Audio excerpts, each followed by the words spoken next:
वो काम करता है, वो परिवार चलाता है, वो रक्षा करता है। उसे बताया जाता है कि वो ताकतवर है, घर का मुखिया है। लेकिन क्या हो अगर ये सब एक झूठ हो? क्या हो अगर उसकी असलियत बड़े ही बारीकी से घिरी गई हो?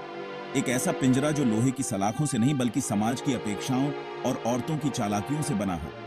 ये एक बेचैन कर देने वाला सवाल है जो एस्थर विलार ने अपनी विवादास्पद किताब दी मैनिपुलेटेड मैन में उठाया है।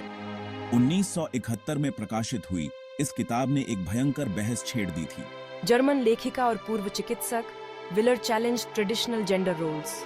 उन्होंने तर्क दिया कि फॉरगेट द ऑप्रेस्ड वुमन, पीड़ित तो पुरुष है, enslaved by a system of his own making। Villar एक कठोर तस्वीर पेश करती है। उनका तर्क है कि पुरुष श्रम के एक अंतहीन चक्र में फंसा हुआ है। वह खुद के लिए नहीं बल्कि महिलाओं की स्वीकृति और स्नेह पाने के लिए अंतहीन परिश्रम करता है। उसे बचपन से ही यह विश्वास दिलाया जाता है कि उसकी योग्यता उसके प्रदान करने की क्षमता में निहित है। वह व्यक्तिगत महत्वाकांक्षा से नहीं बल्कि एक साधन के रूप में सफलता का पीछा करता है। Female attention, validation and ultimately love. लेकिन क्या यही आजादी है या यह एक सोने का पिंजरा है जहां सलाखें अदृश्य हैं और चाबी एक भ्रम है?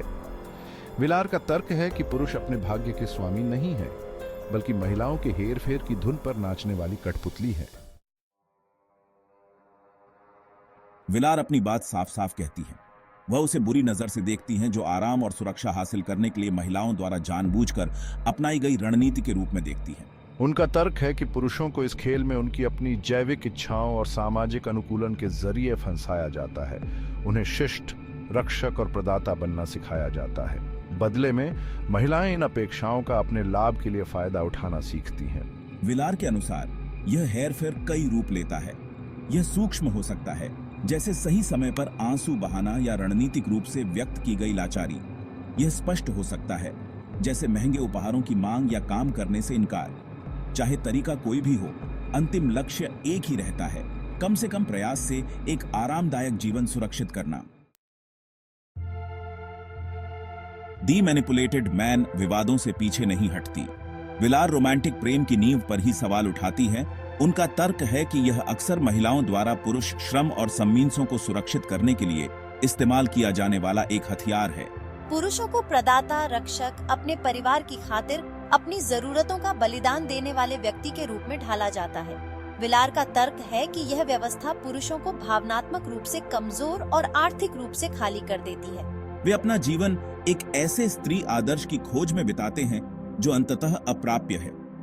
वे काम और ऑब्लिगेशन के एक चक्र में फंस जाते हैं। व्यक्तिगत संतुष्टि या आत्म खोज के लिए बहुत कम समय होता है। भाग 5, ऑटोनिक प्यार, प्राचीन खेल, 21वीं सदी में मैनिपुलेटेड मैन। हालांकि द मैनिपुलेटेड मैन 50 साल पहले लिखी गई थी, लेकिन इसके केंद्रीय विषय 21वीं सदी में भी प्रासंगिक हैं। हालांकि लिंग भूमिकाएं निस्संदेह विकसित हुई हैं, फिर भी विलार द्वारा वर्णित कई गतिशीलताएं आज भी विचित्र रूप से जानी पहचानी हैं। ऑनलाइन डेटिंग का उदय, सोशल मीडिया और बदलते आर्थिक परिदृश्य ने हेरफेर और शक्ति की गतिशीलता के लिए नए रास्ते बनाए हैं। शुगर डेटिंग से लेकर पारंपरिक पत्नी के चलन तक, ऑटोनिक रिश्तों में बागडोर किसके हाथ में है, इस पर बहस जारी है। भाग 6, द्विआधारी से परे, शक्ति, लिंग और बदलती गतिशीलता। यह स्वीकार करना महत्वपूर्ण है कि लिंग और शक्ति की जटिलताओं को समझने में सामान्यीकरण और सूक्ष्मता की कमी के लिए विलार के काम की आलोचना की गई है। आलोचकों का तर्क है कि चालाक जोड़तोड़ करने वाली महिलाओं के रूप में उनका चित्रण सरल और अंततः हानिकारक है। वास्तव में हेरफेर, शक्ति और लिंग के बारे में बातचीत को पुरुषों और महिलाओं की द्वैआधारी समझ तक सीमित नहीं किया जा सकता है। जाति, वर्ग, यौन अभिविन्यास और व्यक्तिगत परिस्थितियां जैसे कारक रिश्तों की गतिशीलता को आकार देने के लिए एक दूसरे को प्रभावित करते हैं। भाग 7, मुक्त होना, रिश्तों को पहचानना और फिर से परिभाषित करना।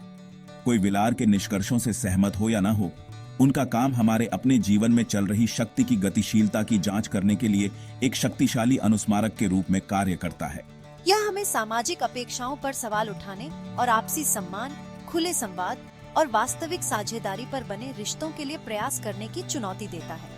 किसी भी प्रकार के हेरफेर से मुक्त होने के लिए आत्म जागरूकता, आलोचनात्मक सोच और यथास्थिति को चुनौती देने की इच्छा की आवश्यकता होती है। इसके लिए खुले संवाद, सहानुभूति और समानता और प्रामाणिक संबंध बनाने की प्रतिबद्धता की आवश्यकता है।